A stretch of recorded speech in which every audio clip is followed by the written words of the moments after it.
আপনারা কি শুনতে পাচ্ছেন এখন ক্লিয়ার? একটু কমেন্ট করবেন আপনারা শুনতে পাচ্ছেন কিনা। এখন কি শুনতে পাচ্ছেন? ইয়েস। দর্শক, আমি আবারও ব্রেকিং সংবাদগুলোর শিরোনাম বলে দিচ্ছি। আফগানিস্তানের বাগরাম বিমান ঘাঁটি দখলে যে কোনো সময় আফগানে আক্রমণ চালাতে পারে আমেরিকা। দ্বিতীয় ব্রেকিং খবর, কাতারের কাছে ক্ষমা চাইতে পারে দখলদার দেশটি। 3 নম্বর ব্রেকিং খবর, এবার তুরস্কে আক্রমণ করতে পারে দখলদার। পাল্টা কি জবাব দেবে তুরস্ক? কি ঘোষণা দিল এরদোয়ান? তারপরের ব্রেকিং খবর, ইরান এবার ভয়ঙ্কর ইন্টারকন্টিনেন্টাল মিসাইল পরীক্ষা চালালো, পাশাপাশি বলে দিল এবার আন্তর্জাতিক অর্থাৎ জাতিসংঘের নিউক্লিয়ার সংস্থাকে ইরানে প্রবেশ করতে দেয়া হবে না। তারপরের ব্রেকিং খবর, পাকিস্তানের সাথে সামরিক চুক্তি করতে পারে আরবের বাকি দেশগুলো। কি করবে এখন নরেন্দ্র মোদীর ভারত? চলুন দর্শক, আমরা এই খবরগুলো বিস্তারিত তুলে ধরার চেষ্টা করছি।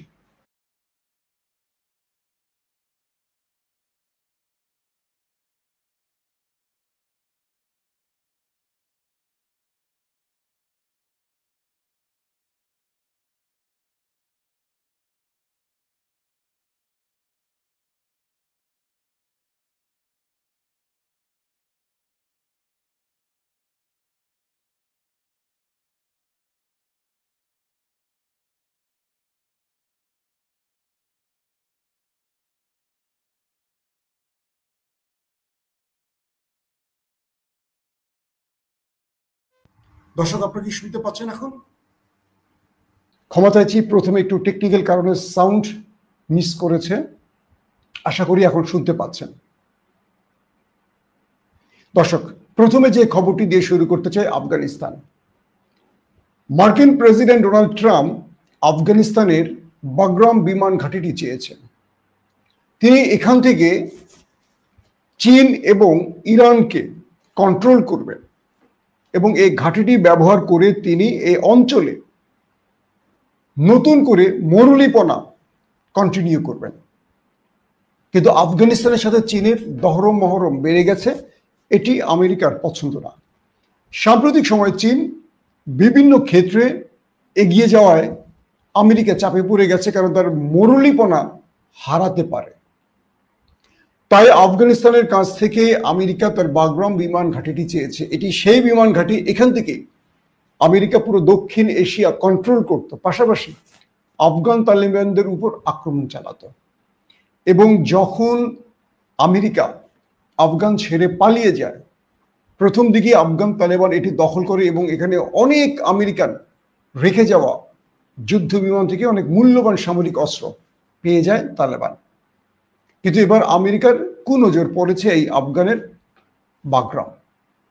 আফগানকে যখন বলেছিল বাগরাম চেয়েছে আমেরিকা, তখন তারা স্পষ্ট বলে দিয়েছে না, অর্থাৎ বিদেশি কোনো সেনাদের আমরা আমাদের দেশে ঢুকতে দেব না। আমেরিকা বলেছে তোমাকে আমি অর্থ, ব্যবসা, বাণিজ্য দিয়ে লালে লাল করে দেব। আর আফগান বলেছে কিচ্ছু চাই না, কিন্তু তোমাকে ঢুকতে দেব না। এরকম একটি অফার যদি বাংলাদেশকে করত, আমার মনে হয় বাংলাদেশ পুরোটাই হাসিনা বা অন্য দল বিক্রি করে দিত। সবার দরকার এইটা। কিন্তু আফগানে বসে আছে তো একটা ইসলামিক সরকার।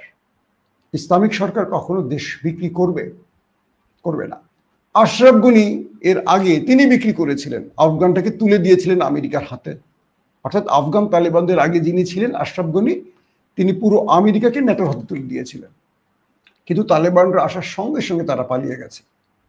তার মানে একটি বিষয় বুঝতে পেরেছেন, তথাকথিত রাজনৈতিক দল দেশ জাতিকে বা দেশের সম্পদকে বিক্রি করতে পারে, কারণ তারা রাজনীতি করে পকেটের জন্য, ব্যক্তিগত আখের গোছাতে। আর ইসলামী শাসন ব্যবস্থা সবসময় দেশকে ভালোবাসে, এটা তারা ইমানের অংশ মনে করে। তাদের রাজনীতিটা ইমানের অংশ, এটা পকেটের জন্য না, ব্যক্তিগত অর্থ বাণিজ্যের জন্য বা অর্থকরীর জন্য না। এই বিষয়টি আপনারা খেয়াল রাখবেন যে আফগানিস্তান আমেরিকার হুমকি উপেক্ষা করে বলেছে তোমাকে ঢুকতেই দেব না। এরপর ডোনাল্ড ট্রাম্প তিনি স্পষ্ট করে বলেছেন আমরা আফগানে ঢুকবই যদি আফগানরা আমাদেরকে বাগরাম বিমান ঘাঁটির অনুমতি না দেয়, তবে আমরা জোর করে নেব। বুঝতে পারছেন ডোনাল্ড ট্রাম্প কি বলছে? তবে আমরা জোর করে এই আফগানের বাগরাম বিমান ঘাঁটি নেব। এখন কি দাঁড়াবে? তার মানে শিগগিরই আফগানিস্তানে আরেকটি আক্রমণ করতে যাচ্ছে আমেরিকা। যখন তিনি গণমাধ্যমকে বলছেন আমাকে 60টি নোবেল দেওয়া উচিত, কারণ আমি 60টি যুদ্ধ বন্ধ করেছি। একদিকে তিনি অস্ত্র দিয়ে প্যালেস্টাইনের নিরীহ মানুষ মারছেন, আবার তিনি নোবেল চাইছেন। হাসবো না কাঁদবো বুঝতে পারছি না। এবার তিনি আফগানিস্তানকে হুমকি দিচ্ছেন যে তিনি যে কোনো উপায় নেবেন। এক সাংবাদিক প্রশ্ন করেছেন ডোনাল্ড ট্রাম্পকে, যদি আফগানরা দিতে না চায় সেক্ষেত্রে আপনি কি করবেন? তিনি বলছেন যেভাবে নেওয়া যায় সেভাবেই নেব, এবং আফগানরা দিতে না চাইলেও প্রয়োজনে সেনা নামিয়ে হলেও আমরা নেব, এমন একটি ইঙ্গিত তিনি তার বক্তব্যে দিয়েছেন। এখন আপনারা বোঝেন আবারও আফগানিস্তানে কুনজর পড়েছে আমেরিকার, কারণ আফগানরা এখন ভালো করছে বাণিজ্যিকভাবে, অর্থনৈতিকভাবে। পাকিস্তানের চেয়ে তাদের মুদ্রার মান বেড়ে গেছে, এখন তাদেরকে ডাউন করতে হবে, এজন্য আবার আসবে আমেরিকা। আসেন দ্বিতীয় খবরটিতে আসি। কাতারের কাছে ক্ষমা চাইতে হবে দখলদার দেশটিকে। কাতার স্পষ্ট করে বলে দিয়েছে যে আমার ভূমিতে, আমার সার্বভৌমত্বের উপর দখলদাররা যে আক্রমণ করেছে এর জন্য তাদের ক্ষমা চাইতে হবে, অন্যথায় কোনো উপায় তাদেরকে ছাড় দেয়া যাবে না, ছাড় দেয়া হবে না। কিন্তু নেতানিয়াহু বিকল্প পথ খুঁজছেন। তিনি বলছেন ক্ষমা তো আমি চাইবো না। কাতার বলছে ক্ষমা তোমাকে চাইতেই হবে, নতুবা তোমাকে লিঙ্ক করে ছেড়ে দেব। আপনাদের মনে আছে তুর্কি জাহাজ ফ্লোটিলায় আক্রমণ করেছিল দখলদাররা, এরপর তুরস্কের এরদোয়ানের কাছে ক্ষমা চাইতে হয়েছিল দখলদার দেশটিকে। সেই পথে এখন কাতার হাঁটছে। এখন আমরা দেখতে চাই শেষ পর্যন্ত দখলদাররা কাতারের কাছে ক্ষমা চায় কি না চায়, কারণ ইতিমধ্যে কাতারে আক্রমণের কারণে পুরো আরবরা একজোট হয়ে গেছে। ভেতরে ভেতরে তারা, তাদের মধ্যে যে অনৈক্য ছিল সেগুলো কেটে গেছে। এখন তারা নিজেদের রক্ষায়, নিজেদের বাঁচাতে তারা এক হয়ে যাচ্ছে। ইতিমধ্যে মানে 6টি আরব দেশ তাদের মধ্যে গোয়েন্দা তৎপরতার জন্য একটা চুক্তি করেছে যে আমরা আমাদের প্রত্যেকটি রাষ্ট্রের মধ্যে আমাদের গোয়েন্দা তথ্য আদান প্রদান করব, এবং আমরা একে অপরের বিপদে সম্মিলিত সেই আগ্রাসন মোকাবেলা করব। তো এই যে 6টি আরব দেশ এক হয়ে গেছে, এটা কখন? শত্রু এসে যখন এক ঘরে হানা দিয়েছে তখন তারা একজোট হয়েছে। কখনো কখনো আল্লাহর পরিকল্পনা এরকমই হয়। ধরেন আওয়ামী লীগকে সরাতে 20টি দল একজোট হয়েছিল, 16 বছর সরাতে পারেনি। এই যে বিশাল 20টি দল, কেউ হাসিনাকে ধাক্কা দিয়ে সরাতে পারেনি। বিএনপির মতো এত বড় দল যারা এখন সবাইকে তুচ্ছ তাচ্ছিল্য করছে, কাউকে মানুষই মনে করছে না, 16 বছর তারা একেবারে ইঁদুর, তেলাপোকা নাকি পিঁপড়া হয়েছিল আওয়ামী লীগের কাছে। শেখ হাসিনা তো বিএনপি কাউকে তোয়াক্কাই করতো না, টিস্যু মানে ব্যবহারের টিস্যুও মনে করতো না। বুঝতে পারেননি? কিন্তু হঠাৎ করে আল্লাহর পরিকল্পনা আসলো, আবাবিলের মতো অচেনা অজানা অরাজনৈতিক মামুলি কিছু পোলাপান একটা ব্যানার নিয়ে দাঁড়ালো, বৈষম্য বিরোধী আন্দোলন। নেপথ্যে যারাই থাকুক, আল্লাহর পরিকল্পনা ওই সত্য ব্যানারটার মধ্যে ছিল। ঘটে গেল এক বিপ্লব, 24-এর বিপ্লব। হাসিনার মতো দানব, যাকে ভারতের মতো বিশাল রাষ্ট্র সেভ করতে পারেনি, তারা সেনা পাঠিয়ে, অস্ত্র পাঠিয়ে, মানুষ মেরেও সেভ করতে পারেনি, পালাতে হলো হাসিনাকে। কিন্তু 20 দলীয় জোট বা বাংলাদেশের সব দল মিলে হাসিনার একটা পশমও ছিঁড়তে পারেনি। আল্লাহর পরিকল্পনা।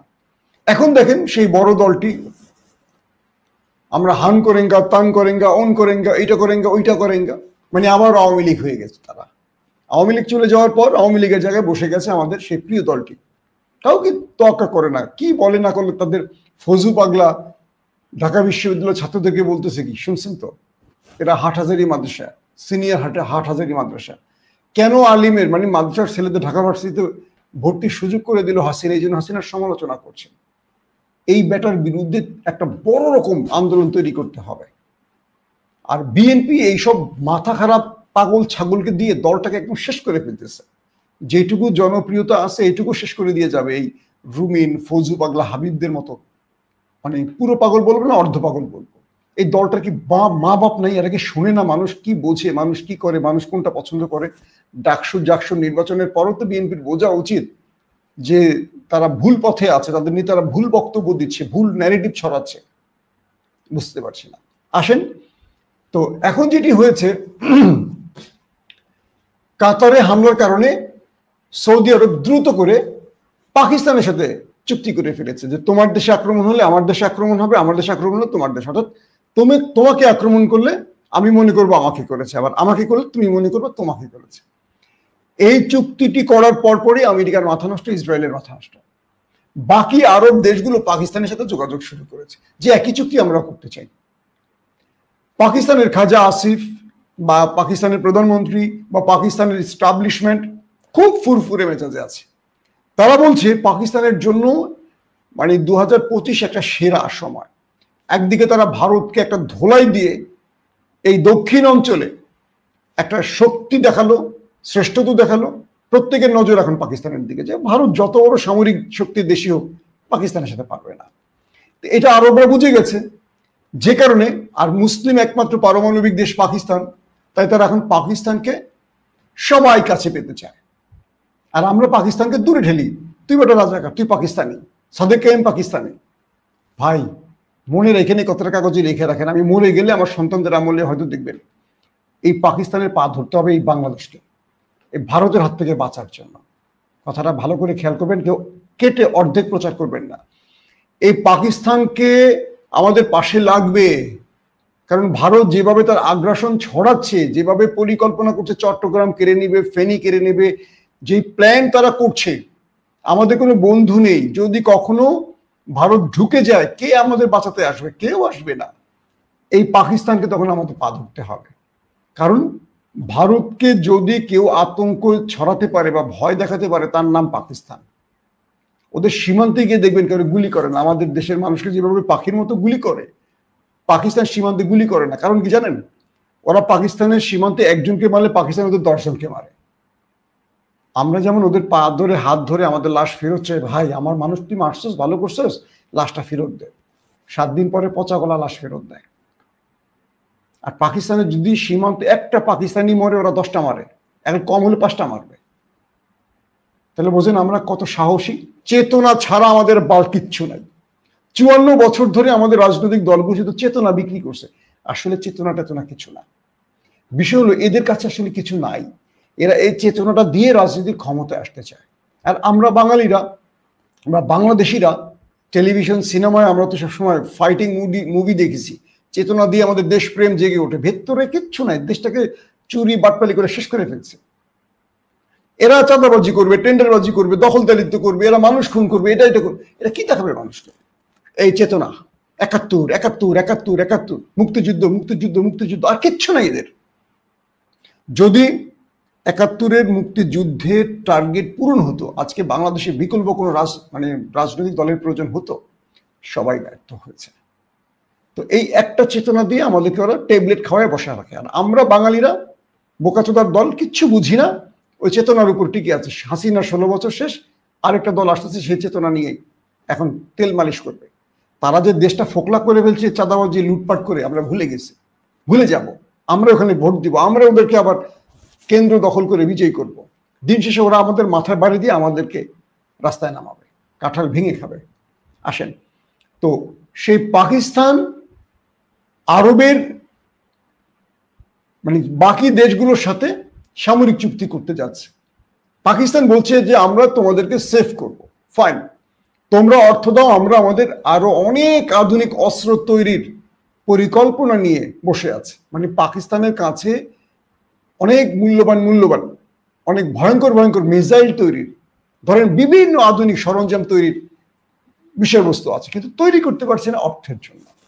এবার আরবের রাষ্ট্রগুলো পাকিস্তানকে টাকা দেবে এবং পাকিস্তান নিজে ঘরে বসে ভয়ঙ্কর এই, যেহেতু পাকিস্তান নিজেই পারমাণবিক বানাতে পেরেছে, তাদের কাছে অনেক কিছু আছে। এবার পাকিস্তান দাঁড়ায় যাবে, ভারত নেমে যাবে। বুঝতে পারছেন? বুঝতে পারেন নাই আরব কিভাবে এগিয়ে আসছে পাকিস্তানের কাছে? হুদাইয়ে আগে আসে নাই। আরবের সাথে কিন্তু এই ভারতের সবচেয়ে বড় বাণিজ্যিক চুক্তি, কিন্তু সেখানে ভারতকে ছেড়ে পাকিস্তানের কাছে আরবরা আসছে কেন?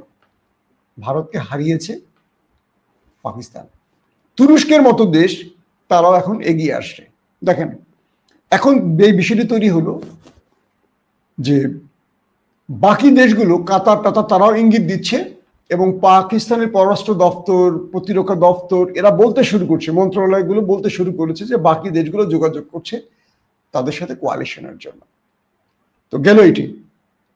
এখন যে বিষয়টি তৈরি হচ্ছে ইরান দুদিন আগে আরেকটি ভয়ঙ্কর ইন্টারকন্টিনেন্টাল মিসাইল পরীক্ষা চালালো, এবং এটি চালানোর সঙ্গে সঙ্গে মধ্যপ্রাচ্যের বাইরে পশ্চিমা দুনিয়ার গণমাধ্যম এটার রেঞ্জ, ক্ষমতা নিয়ে বিভিন্ন রকম মতামত দিতে শুরু করলো। প্রশ্ন হলো, দখলদারদের সাথে ইরানের যুদ্ধ শেষে ইরান বেশ কয়েকটি ভেরিয়েন্টের বেশ কয়েকটি মিসাইল পরীক্ষা চালিয়েছে, এবং এই প্রত্যেকটা একটার চেয়েও একটা ভয়ঙ্কর, একটার চেয়েও, মানে এমন না যে আজকে যেটা চালিয়েছে কালকে একটু দুর্বল, একটার চেয়ে একটা ভয়ঙ্কর। এবং ইরান সাম্প্রতিক সময় যে পরীক্ষাগুলো চালাচ্ছে এগুলোর ডিস্টেন্স ইরান থেকে আমেরিকা, ইরান থেকে দখলদার দেশ। এই দখলদার দেশটির ভিডিওর জন্য আমার একটা চ্যানেল সাসপেন্ড হয়ে গেছে। এখন আমি অনেক কৌশলী শব্দগুলো বলতে পারছি না, ওদের বিরুদ্ধে কথা বলা খুব বিপজ্জনক। গতকালকে আমার আরেকটা চ্যানেল সাসপেন্ড হয়ে গেছে। আমি আপনাদেরকে অনুরোধ করব পরবর্তী একটা ভিডিওতে নতুন একটা চ্যানেল করে বিকল্প হিসেবে আপনারা সেটা সাবস্ক্রাইব করে রাখবেন। তো বিষয়টা হলো যে এই ইন্টারকন্টিনেন্টাল মিসাইল পরীক্ষার পর আমেরিকা এবং দখলদারদের কপালে একটু ভাঁজ পড়েছে যে ইরান কি শুরু করছে, এবং যে মিসাইলটি পরীক্ষা চালালো এটার ওয়ারহেড যদি নিউক্লিয়ার সিস্টেম করায়, অর্থাৎ ইরান যদি মনে করে ইরান থেকে বিশ্বমোড়লের দেশে একটা কি বলে এটাকে পারমাণবিক আক্রমণ চালাবে, তাহলে সেই মিসাইলের মাথায় একটা ওয়ারহেড, পারমাণবিক ওয়ারহেড বসিয়ে দিলেই হবে। তার মানে ইরান তার শত্রুকে প্রতিদিনই নতুন নতুন সারপ্রাইজ দিচ্ছে। এরই মধ্যে ইরান কি বলল যে যদি 2015-তে ইরানের সাথে যেই পারমাণবিক চুক্তিটি হয়েছে এবং তার উপর যে নিষেধাজ্ঞা আমেরিকা সরিয়ে নিয়েছিল বা সরিয়ে নেওয়ার ঘোষণা দিয়েছিল, সেখানে যদি আবার ফিরে না আসে আমেরিকা, ফ্রান্স, জার্মান এবং যুক্তরাজ্য তারা যদি তাদের ওয়াদা রক্ষা না করে, ইরান জাতিসংঘের নিউক্লিয়ার সংস্থার আর প্রবেশ করতে দেবে না ইরানের ভেতরে। একদম সাফ জানিয়ে দিয়েছে ইরানের প্রেসিডেন্ট মাসুদ পেজেশকিয়ান। বলেছেন, আমাদের অগ্রাধিকার আমাদের রাষ্ট্র, আমরা শান্তিপূর্ণ পারমাণবিক কর্মকাণ্ড বা কর্মসূচি করে থাকি, কিন্তু আমাদের উপরে একটার পর একটা নিষেধাজ্ঞা দিয়ে অর্থনৈতিকভাবে বা বিভিন্নভাবে আমাদের দেশ এবং জাতিকে ক্ষতিগ্রস্ত করছে ওরা, আর ওরা চুক্তির নামে আমাদের গলায় বেড়ি পড়াবে, এটা আমরা মানব না। আমরা নিউক্লিয়ার সংস্থার আর কোনো ব্যক্তিকে তেহরানের ভেতরে পা রাখতে দেব না।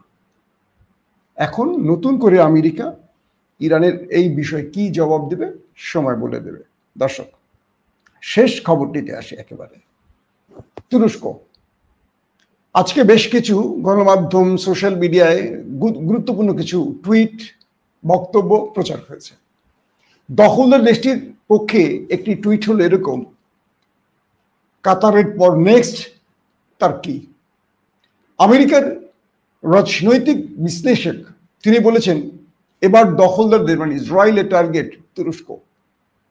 রজব তাইয়্যিপ এরদোয়ানের একজন স্পেশাল অ্যাডভাইজার তিনি তার পাল্টা জবাবে বলেছেন, প্রস্তুত তুরস্ক, মানচিত্রে খুঁজে পাওয়া যাবে না দখলদারকে।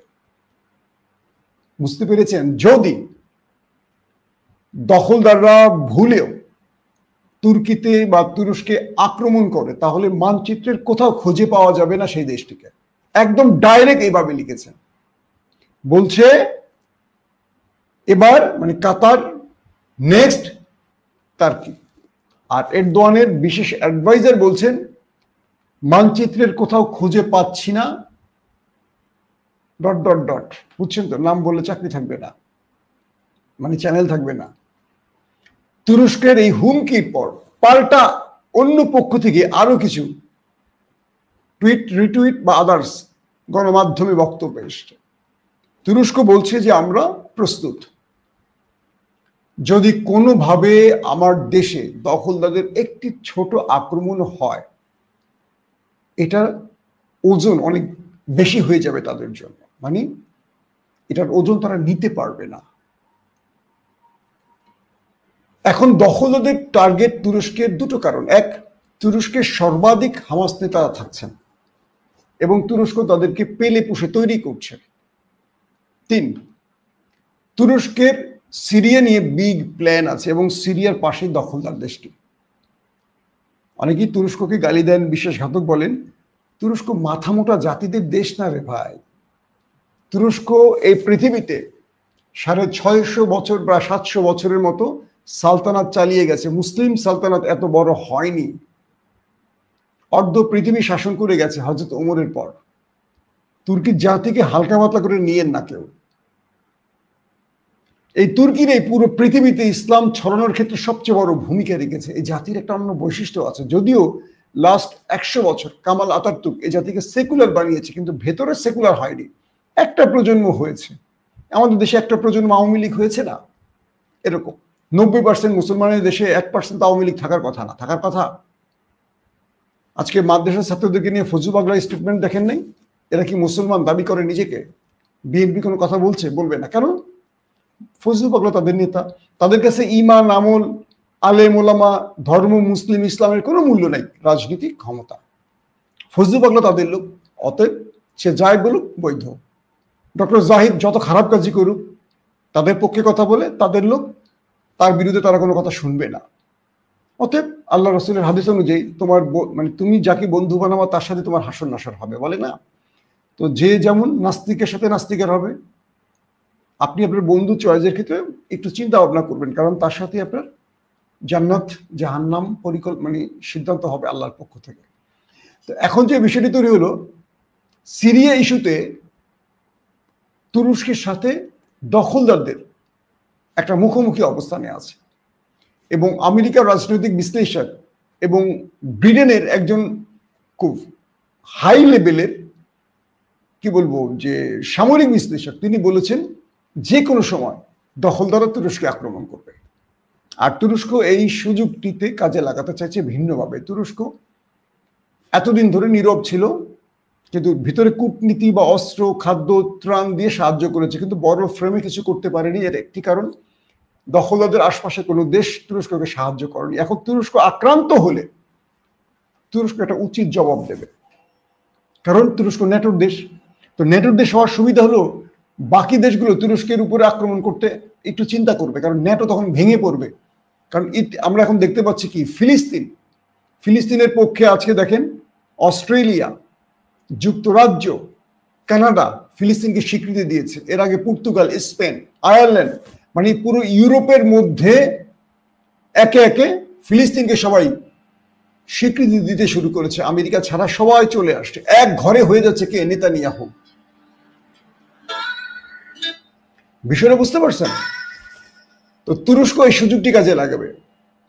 ফিলিস্তিনের যারা এই ফিলিস্তিন ভেঙে ইসরায়েল রাষ্ট্র তৈরি করেছিল, যে ব্রিটেন, আজকে সেই ব্রিটেন ফিলিস্তিনকে স্বাধীন রাষ্ট্রের স্বীকৃতি দিয়েছে।